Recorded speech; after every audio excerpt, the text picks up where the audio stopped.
Television for the Blind proudly presents Buffy the Vampire Slayer, Season 8, Willow, Goddess and Monsters, a one-shot comic issue that is set between Buffy Season 7 and Season 8.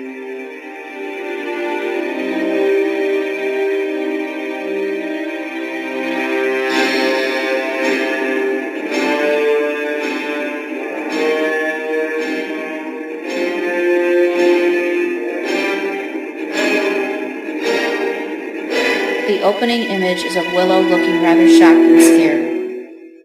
The journey has begun, and already I'm out of my depth. Goddess, it's so derivative.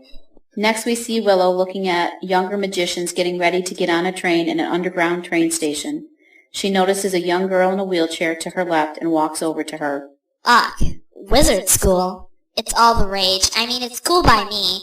I had 100 years of falling down a rabbit hole and stuff like that.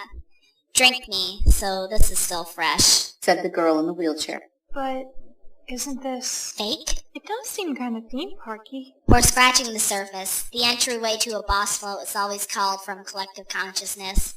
Softens the blow. There's gonna be a blow? Willow steps behind the wheelchair and begins to push the girl gently, taking her for a walk. For a lady that almost ended the world, you're kind of a wimp. Oh, I never... Come on, time to catch the train. The next shot we see Willow and the student in the middle of a field of flowers during the day.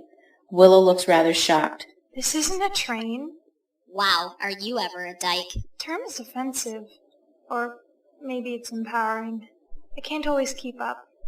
How'd you know? Then we see a large flower grow, developing larger than the two girls. The field, the opening petals, with straight wicks, it's a forest. Tall, thrusting trees, the second level is you, but it's still the surface. Being a fierce Mo has nothing to do with your power. This is you, relating to the outside world. We're going deeper than that. Next we see Willow scream as she looks down at the ground, disappearing below her. Ah! Very literal. Relax. Willow realizes that she's sinking into water now. But also, take a ridiculously deep breath. Next shot, the girls are in the water and the young student thinks out loud. You're not actually breathing on this plane, but you can still suffocate, especially if you think about suffocating. Or if someone says the word suffocate, like suffocate, suffocate, you're gonna suffocate. Next shot, the girls have hit the floor somewhere, both of them on their backs, and someone speaks to them from off-screen. That's enough, Muffet. The girls are still on the floor, and levitating over them is a green serpent girl with long white hair. I'll take her from here. Flashback, 3 days earlier. Opening shot of Kennedy and Willow walking together in a park. Are you sure about this? Sure would be overstating it.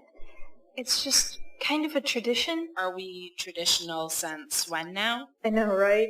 The girls stop and are now facing each other. You're a goddess. Not even. And goddesses don't leave their girlfriends all alone to make remedial magic in some weird dimension that probably has zero cell phone reception. Ken doll. Willow reaches for Kennedy and she resists, pointing a finger at Willow. No pet names when I'm pouting. I have crazy power. See above? Goddess? Power is not knowledge in any way. It's almost the opposite. Next shot, we see the girls watching others playing in the park. Look at these girls. A few months ago, they became slayers. I was one of them, Willpower. A semi-surprised, semi-irritated look spreads across Willow's face at the sound of the pet name Kennedy just used on her. No pet names while I'm lecturing. Also, that one's more or less lame. We now see more slayers arrive at the park for training. They walk right over to the group of slayers who are already training and jump right in with practice attack moves and defenses. These girls weren't in the game like you. They didn't know which end was up. Now they have you. Kennedy begins to walk away from Willow. Did not ask to be a drill sergeant. But you're a good one. They need it. And they'll keep you occupied while I'm away. Well, the blonde with the R, crumb thighs, could probably keep me occupied. I could turn you into a newt.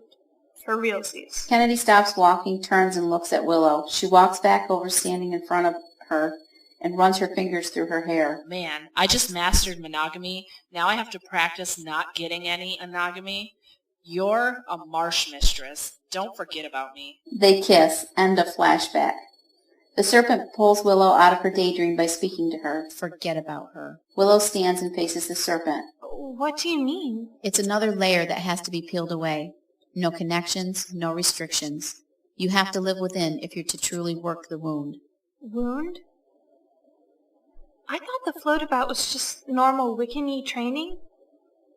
Nobody said anything about... I have a wound? You have a part of it. So, clarity. Not the catch of the day, huh? Relax. The darkness will illuminate. The serpent turns from her and quickly begins to walk away. She is moving so fast that Willow doesn't attempt to follow, but just calls to her. Can I have the wheelie girl back? At this exact moment, a huge black leather and metal-clad knight armed with a mace jumps out from the corner that the serpent disappears behind. Stop! We see Willow looking up at him, confused. Not this one. Not this tainted wretch. It's very nice to... She notices the mace in his hand and is a bit frightened by it. Oh, don't mace me. The serpent comes back from around the corner and steps between them, her attention on the knight. Why don't we calm down, love? Aluin, are you mad? You know who this is. You do? Do I? The path is not reserved for the righteous. We both know where this leads. And I would be who now? What we know is that nothing is set. With the right guide. You, Aluin, you are Sada Vasuki.